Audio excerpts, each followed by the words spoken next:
കാലത്ത് സ്ത്രീകൾ പ്രസവം എന്ന് പറയുന്നത് വളരെ കൂടുതലാണ്. പണ്ടൊക്കെ തമാശയായിട്ട് ചിലർ പറയുന്നത് കേൾക്കാം.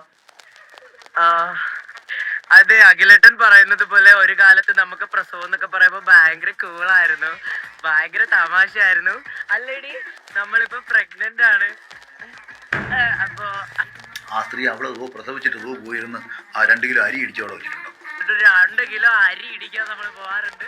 അപ്പൊ ഇത്ര നിസാരമായിട്ട് സ്ത്രീകൾ വളരെ എൻജോയ് ചെയ്തിരുന്ന ഒരു പ്രോസസ്സിനെ എനിക്ക് ഡിപ്രഷൻ ഇല്ല. ഞാനാണെങ്കിൽ 10 പ്രസവിച്ചിട്ടാ നിൽക്കുന്നത്. ഞാൻ 9ാമത്തെ പ്രസവിച്ചപ്പോൾ ഞാൻ അപ്പം തന്നെ പോയി ടർഫിൽ പോയി ടർഫ് ബുക്ക് ചെയ്ത് ഫുട്ബോളൊക്കെ കളിച്ചായിരുന്നു. ഇപ്പൊ കുഴപ്പമില്ല. ഇപ്പൊ അടുത്ത പ്രഗ്നന്റ് ആണ്. അടുത്തത് ട്വിൻസ് ആണെന്ന് തോന്നുന്നു. ട്വിൻസാ, 2 കുലുകുന്നുണ്ട്.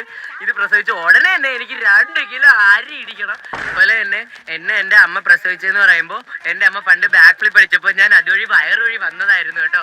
പ്രസവിച്ച ഉടനെ എന്റെ അമ്മ പോയി മരത്തിൽ കയറി 2 മാങ്ങയൊക്കെ പറിച്ചിട്ട് അത് കട്ട് ചെയ്ത് ഉപ്പിലിട്ട് മുളകൊടിയൊക്കെ തിന്ന് എനിക്ക് അപ്പൊ തന്നെ വായ വെച്ച് തന്നായിരുന്നു. ഇപ്പോഴും എന്റെ വായില ടേസ്റ്റ് ഇപ്പോഴും ഉണ്ട്. ഓ മൈ ഗോഡ്, മറന്നു, ഞാൻ പ്രഗ്നന്റ് ആയിരുന്നു, സോറി കേട്ടോ. നമുക്ക് അശ്വതിനെ വിളിക്കാം. അശ്വതിനെ അവളുടെ അമ്മ എങ്ങനെയാ പ്രസവിച്ചത് നമുക്ക് ചോദിച്ചറിയാം. അശ്വതി, ആ വയറ്. എന്റെ അമ്മ ഉണ്ടല്ലോ ജിമ്മില് ഫുള്ള് പഠിച്ചപ്പോ ഞാൻ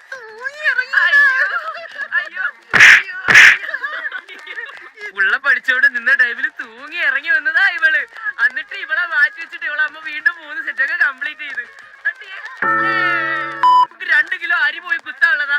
ശരി, ബൈ.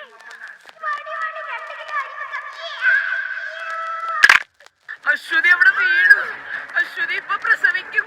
അയ്യോ, നാട്ടുകാരെ ഓടി വായോ.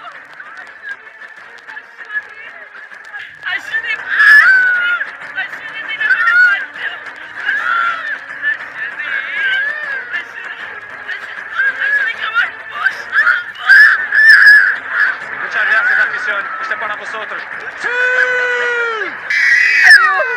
എന്റെ കൊച്ച് അശ്വതി പ്രസവിച്ച കൊച്ചി ഇത്ര വലുതായത്.